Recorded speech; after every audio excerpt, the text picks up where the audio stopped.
कपड़े धोने वाली बहू। शादी के पहले से ही विभा को कपड़े धोने का बड़ा शौक था। कभी नल के नीचे तो कभी तालाब के पास। अरे मेरी नीली वाली लुंगी नहीं दिख रही है। विभा की अम्मा कहाँ रखी है लुंगी? अरे वो तो विभा ने परसों ही धोकर रखी थी आपकी अलमारी में, देखो वहीं होगी। वो ना मैंने आज धो दी, मुझे लगा कि गंदी हो गई होगी। अरे कैसे गंदी हो गई थी, उसे तो मैंने पहना भी नहीं। हे भगवान, इस लड़की के कपड़े धोने की आदत से परेशान हो गया हूँ मैं। जितना तो घर में राशन नहीं आता उससे कहीं ज्यादा डिटर्जेंट पाउडर का खर्चा है। इसकी शादी करवा दो, शादी जाए अपने घर में ही करे काम, फिर चाहे घर के कपड़े धोने हो या पूरे गांव की। हाँ ठीक बोल रही हो, देखता हूँ मैं कोई लड़का। वो दिन भी आ जाता है जब विभा को देखने लड़के वाले आ जाते हैं। लड़की मुझे अच्छी लगी। होने वाली सास कहती है, बेटी अगर कुछ पूछना है तो पूछ लो।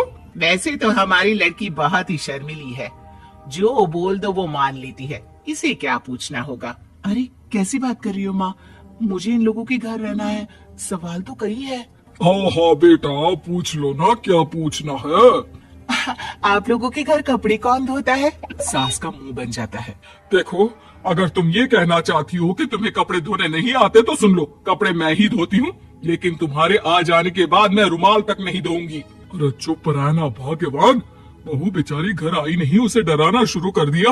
वो क्या है ना बिटिया, अभी तक तो ये कल्लू की माँ ही धोती थी, लेकिन अब तुम्हारे पापा तो दहेज में वॉशिंग मशीन देंगे ही।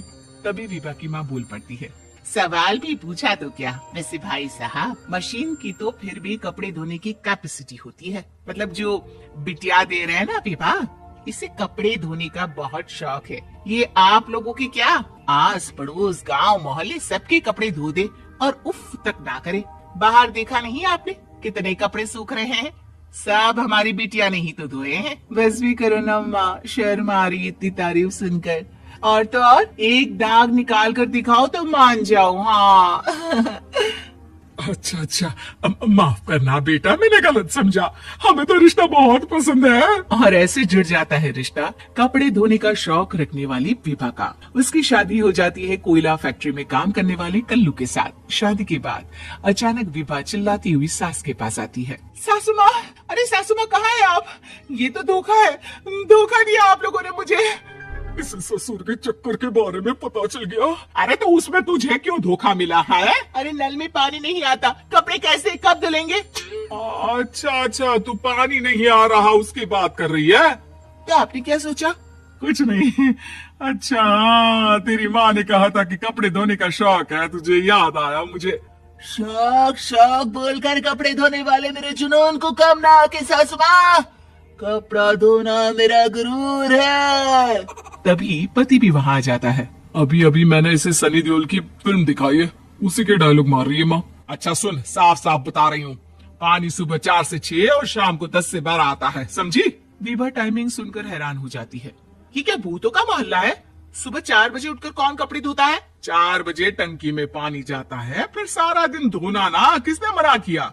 अरे कैसे बात कर रही हैं? 200 लीटर की टंकी में कितने कपड़े धो लूंगी मैं? सुबह ही उठ जाऊंगी मैं। अब क्या था, विभा सुबह 4 से लेकर रात के 12 बजे तक कपड़े ही धोती रहती। एक रोज सास पड़ोस से निकलकर कहीं जा रही होती है कि साथ वाली कहती है, हाँ कल्लू की माँ, जरा ये बताओ कि 2 साड़ी है, 2 ब्लाउज और एक पेटीकोट और एक नाड़ी वाला लंबा कच्छा। हाँ तो? अरे तो क्या, कितना लोगी धुलाई ये बताओ। धोबन दिख रहे हैं हम क्या? हमारे पति सरकारी नौकरी से अभी अभी रिटायर हुए हैं और बेटा सुपरवाइजर है कोयला फैक्ट्री में। धोबन समझ रखा है हमें? हाय रे कल्लू की अम्मा, माफ कर दो, वो तो मोहल्ले में यही सब बता रहे थे कि तुमने बहू को कपड़ा धुलवाने के काम में लगा दिया है। सास को पड़ोसन की बात सुनकर गुस्सा आ जाता है। वो घर पहुंचती है जहां घर के बाहर ही इतने सारे कपड़े सूख रहे होते हैं जितने कि किसी धोबन के घर पर। अरे ओ कल्लू की दुल्हन, बाहर निकल। माँ जी यहीं आ जाओ, बाथरूम में चादर धो रहे हैं हम। अरे अभी हम धोते हैं, तुमको बाहर निकलो। ये आस पड़ोस वाले बोल रहे हैं कि हम बहू से कपड़े धुलवा धुलवा कर उसे कपड़ा धोने वाली बना दिए हैं। अरे छोड़ो ना माँ जी, किन लोगों की बातों में आती हो? आस पास के लोगों का तो काम ही होता है कि वो किसी तरह सास बहू को लड़ा दे। बहू सारे घर के कपड़े धोती है, ये क्या कम है? बोलिए। सास को भी लग जाता है कि वो बहू का ये संकीपन नहीं छुड़वा सकती, इससे अच्छा है कि खुद ही चुप हो जाए। एक रोज सास और बहू मंदिर जाते हैं, जहाँ सास की साड़ी वहाँ खड़ी भीख मांगने वाली से मिलती है। माँ जी क्या बात है, आपकी साड़ी उस भिखारन से कितनी मिल रही है ना? हाँ हाँ, देखो तो दोनों की साड़ी मिल रही है। क्या बात है कल्लू की अम्मा, तुम खुद को तो अफसर की बीवी बताती हो और ऐसी सिंपल सी प्लेन साड़ी पहनकर घूमती हो। सिंपल और प्लेन नहीं है ये साड़ी। तो क्या सोने के धागे से फूल बने हैं?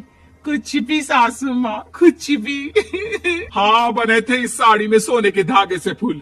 मेरे पति लेकर आए थे मद्रास से स्पेशली मेरे लिए 10,000 की। ताहे भाई साहब इस भिखारन के लिए भी सेम टू सेम साड़ी लेकर आए होंगे 10,000 की। सास उस वक्त तो कुछ नहीं कहती, लेकिन बहू के साथ घर आती है और अलमारी से एल्बम निकाल कर लाती है। ये साड़ी देख रही है, ये वही साड़ी है जिसे मैंने अभी पहना था।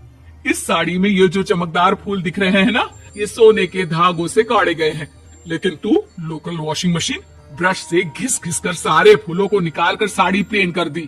मुझे माफ कर दीजिए सासू माँ। और तो और, जब मैंने तुझे तेरी गलती के लिए कुछ नहीं कहा, लेकिन तूने तो सबके सामने मेरा मजाक ही बना दिया। क्यों? बहू को समझ में आ जाता है कि अब से उसका कपड़े धोना बंद।